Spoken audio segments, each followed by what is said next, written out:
आप लोगों का स्वागत है हमारे YouTube channel exam energy number 1 में। आज हम सीटेट के कुछ महत्वपूर्ण क्वेश्चन कराएंगे। बालक के विकास के सिद्धांत से कुछ महत्वपूर्ण क्वेश्चन आते हैं। 3-4 क्वेश्चन 100% ही आते हैं बालकों के विकास के सिद्धांतों से, तो यही महत्वपूर्ण क्वेश्चन कराएंगे। सीटेट के लिए भी महत्वपूर्ण है और यूपी टेट के लिए भी महत्वपूर्ण है। देखिए,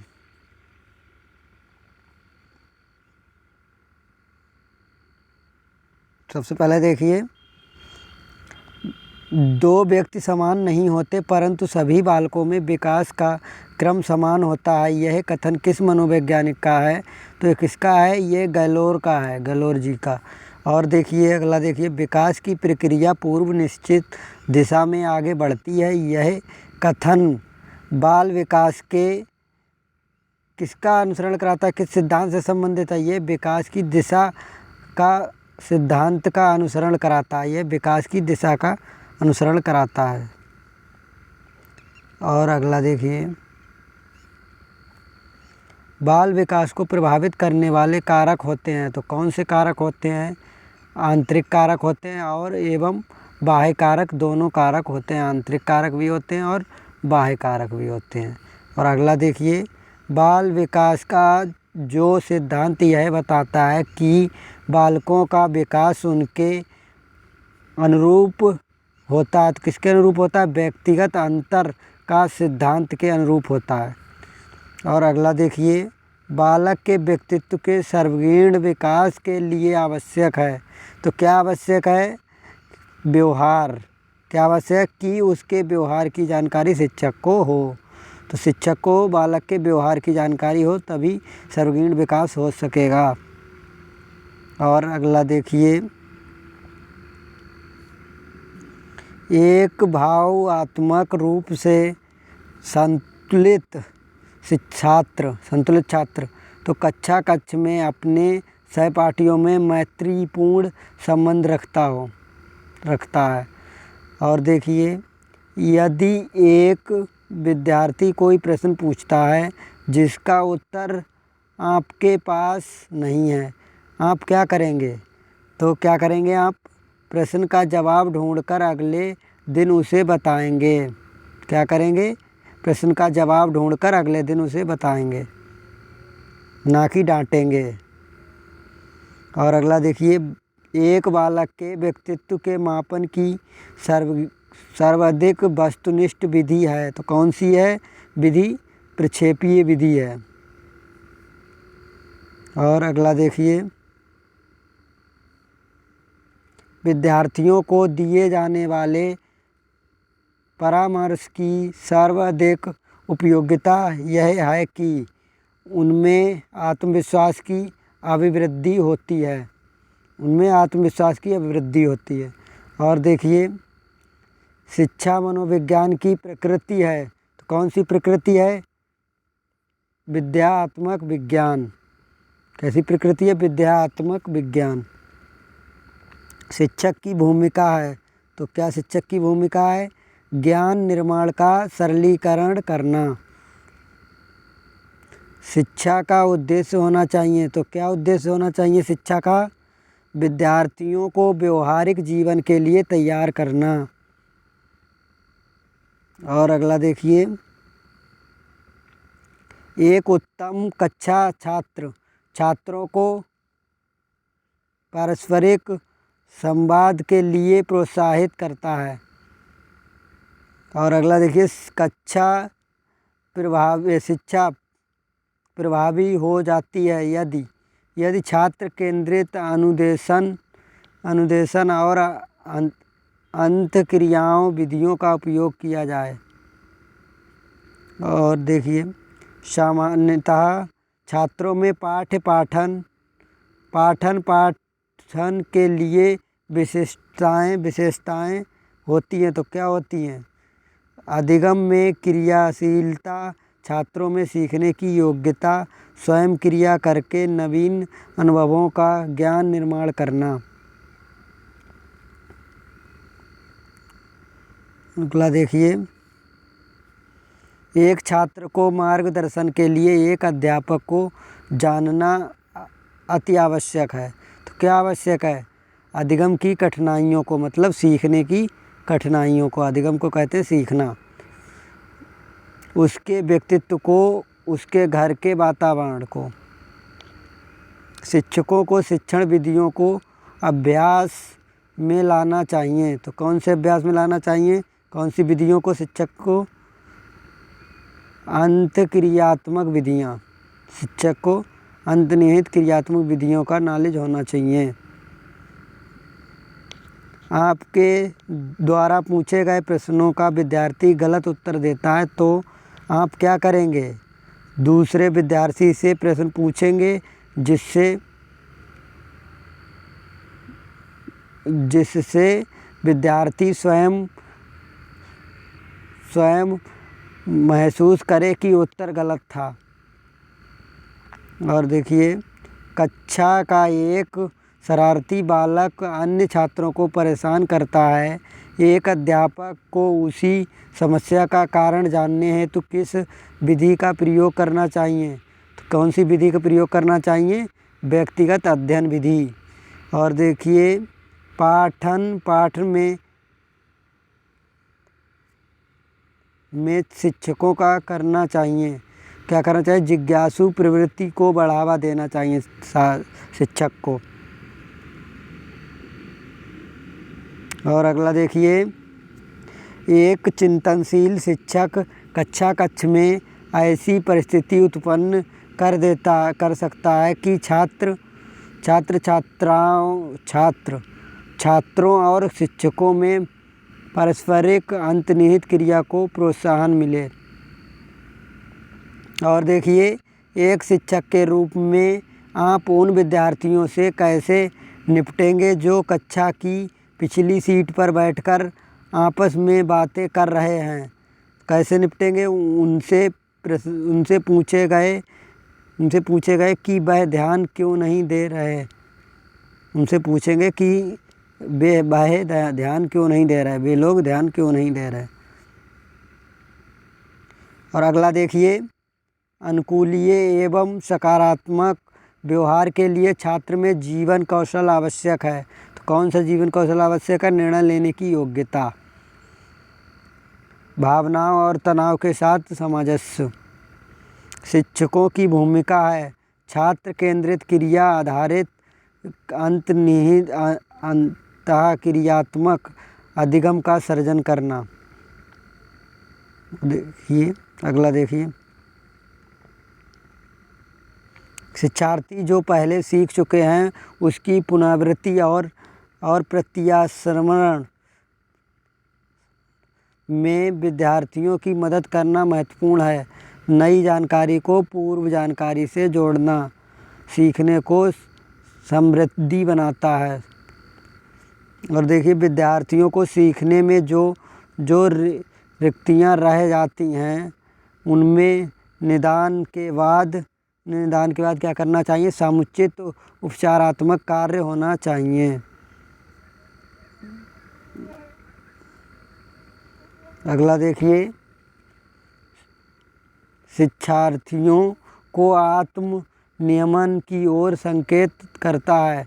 क्या करता है? स्वयं अनुशासन और नियंत्रण। बच्चों के विकास के सिद्धांत को समझाना शिक्षक की सहायता करता है। शिक्षार्थियों की भिन्न भिन्न अधिगम शैलियों का प्रभावी रूप से संबोधित करने में। बच्चों के उचित विकास को सुनिश्चित करने के लिए उसका स्वस्थ शारीरिक विकास एक महत्वपूर्ण पूर्व आवश्यकता है। यह कथन सही है क्योंकि शारीरिक विकास के अन्य पक्षों के साथ अंततः संबंधित है। और देखिए, बच्चों की सीखने की प्रक्रिया में माता पिता को अग्रमुखी भूमिका निभानी चाहिए। मन का मानचित्र संबंधित है। तो किससे संबंधित है? बोध, मतलब समझ बढ़ाने के समझ बढ़ाने के तकनीकी से। और देखिए, एक शिक्षक अपने लौकिक स्वभाव के कारण विद्यार्थियों को पूरी कक्षा में कहीं भी बैठने की अनुमति देता है। कुछ शिक्षार्थी एक साथ बैठते हैं और चर्चा करते हैं या सामूहिक पठन करते हैं। कुछ चुपचाप बैठकर अपने आप पढ़ते हैं तथा एक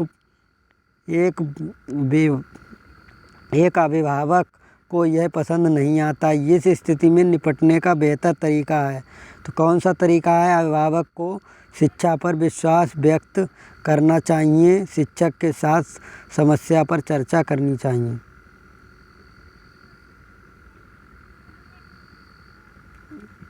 प्राथमिक स्तर पर एक शिक्षक में सबसे महत्वपूर्ण विशेषता होनी चाहिए धैर्य और दृढ़ता।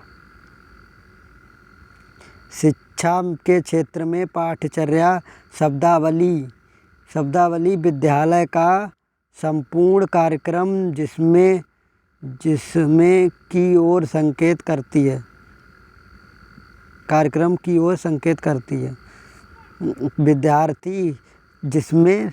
जिसमें विद्यार्थी प्रतिदिन अनुभव प्राप्त करते हैं की ओर संकेत करती है।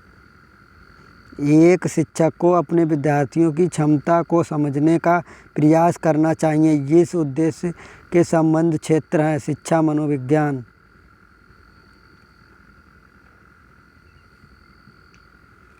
श्वेता अक्सर घर ज़्यादा बात नहीं करती, लेकिन विद्यालय में वह काफ़ी बात करती है। यह दर्शाता है उसके विचारों की वो विद्यालय में मान्यता मिलती है। और देखिए, एक बच्चा कक्षा में प्रायः प्रश्न पूछता है, उचित रूप से इसका अर्थ है। तो क्या है? वह अधिक जिज्ञासु है। एक बच्चा प्रायः सहपाठियों के साथ झगड़ता है। आप क्या करेंगे? आप कारण पता लगाने का प्रयास करेंगे तथा परामर्श देंगे। देखिए, शिक्षक को ज्ञान होना चाहिए अध्यापन विषय एवं बाल मनोविज्ञान का। शिक्षा मनोविज्ञान की दृष्टि से बच्चे अपने ज्ञान का सृजन करते हैं स्वयं। और देखिए, परामर्श का उद्देश्य है बच्चों को समझाना, कमियों के कारण का पता करना।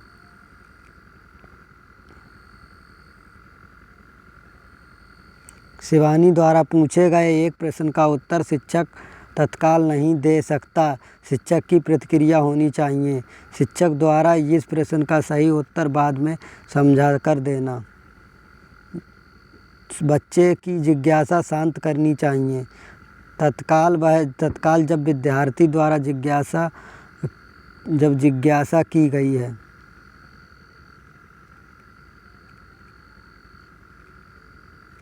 बाल मनोविज्ञान के आधार पर सर्वोत्तम कथन है, प्रत्येक बच्चा विशिष्ट होता है। आप अनपढ़ माता पिता के बच्चों को अंग्रेजी सिखाना चाहते हैं, मातृभाषा की सहायता से अंग्रेजी सिखाने का प्रयास करेंगे। एक अच्छा अध्यापक विद्यार्थियों के मध्य बढ़ावा देता है सहयोग की भावना को।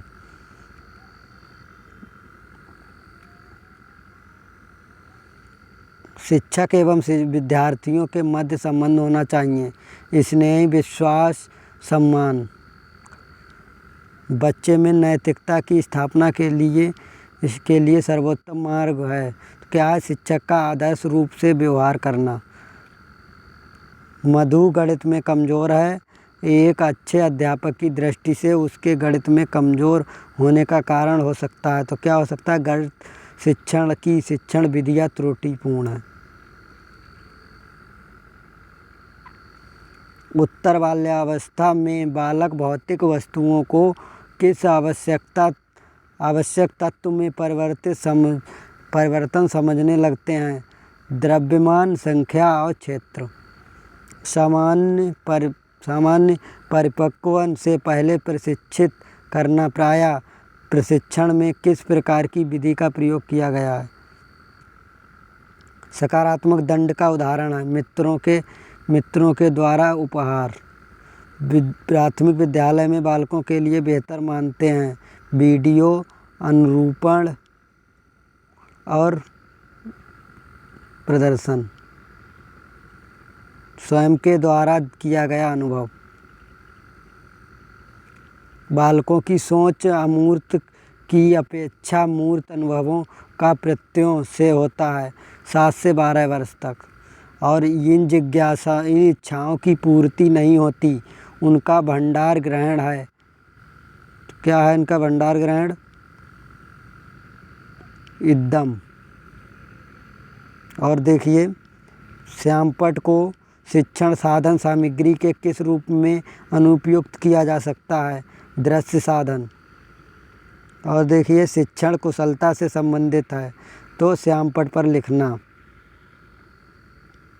प्रश्नों को हल करना, प्रश्नों को पूछना। एक अभिभावक उससे विद्यालय में मिलने के लिए कभी नहीं आता, आप क्या करेंगे? स्वयं उनसे मिलने जाएंगे। वह स्तर जिसमें बच्चा किसी वस्तु एवं घटना के बारे में तार्किक रूप से सोचना शुरू करता है, कहा जाएगा मूर्त क्रियात्मक अवस्था। विद्यार्थियों को विद्यालय में खेलना उचित है। यह सहयोग एवं शारीरिक संतुलन का विकास करेगा। परिवार एक साधन है अनौपचारिक शिक्षा का।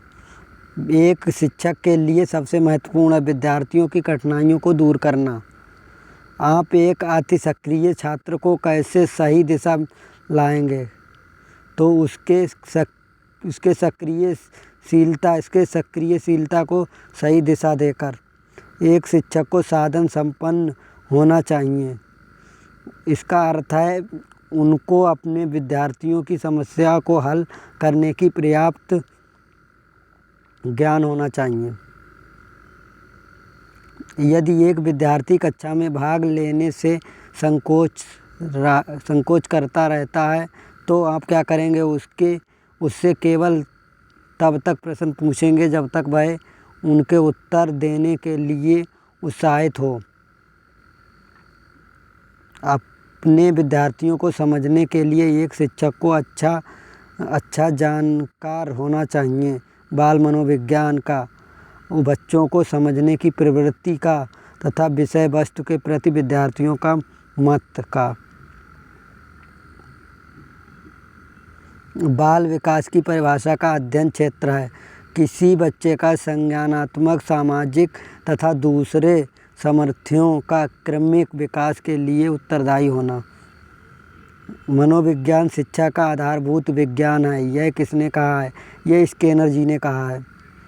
शिक्षा मनोविज्ञान की उत्पत्ति का वर्ष कौन सा माना गया है? तो शिक्षा मनोविज्ञान की उत्पत्ति का वर्ष कौन सा है? 1920 में हुई थी शिक्षा मनोविज्ञान की उत्पत्ति। यह क्वेश्चन आ सकता है। और अगला देखिए, एक बच्चे की वृद्धि और विकास की सर्वाधिक अच्छी विधि है कौन सी है? विकासीय विधि।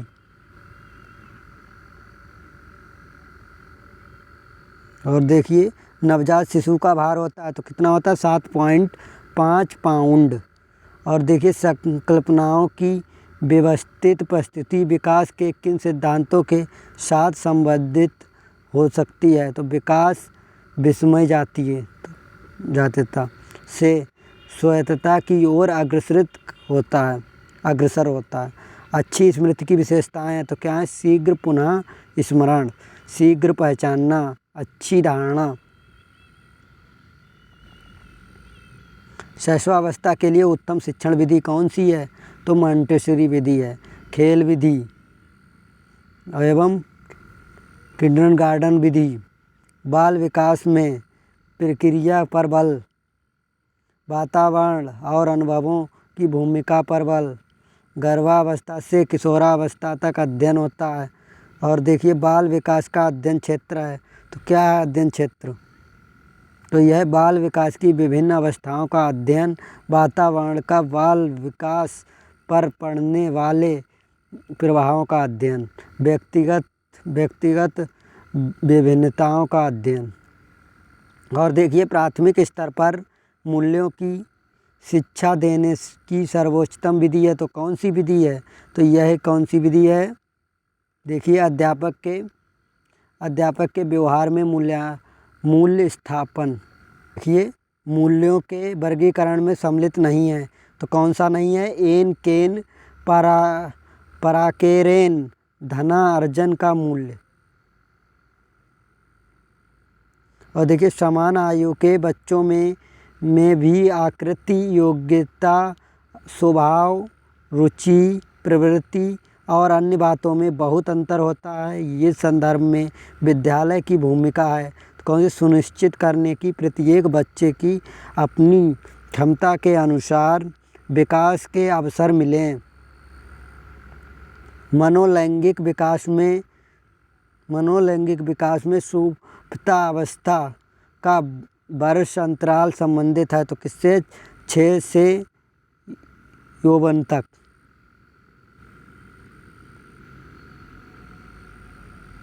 बच्चे के विकास सिद्धांतों को समझना शिक्षक की सहायता करना है। तो क्या है? शिक्षार्थियों की भिन्न अधिगम शैलियों को प्रभावी रूप से संबोधित करने से। और प्राथमिक शिक्षक के लिए बाल मनोविज्ञान का ज्ञान आवश्यक है, क्योंकि वह बच्चों के व्यवहार को समझने में शिक्षक की सहायता करता है। और देखिए, बालक के शारीरिक व क्रियात्मक विकास की दिशा होती है। तो ये कौन सी दिशा होती है? सिर से पैर तथा शरीर से मध्य से बाहर की ओर। आप लोगों को वीडियो कैसा लगा है? अगर आप लोगों को वीडियो अच्छा लगा हो तो लाइक करें। अगर आप लोग नए हैं तो हमारे चैनल को सब्सक्राइब करें। वीडियो देखने के लिए धन्यवाद।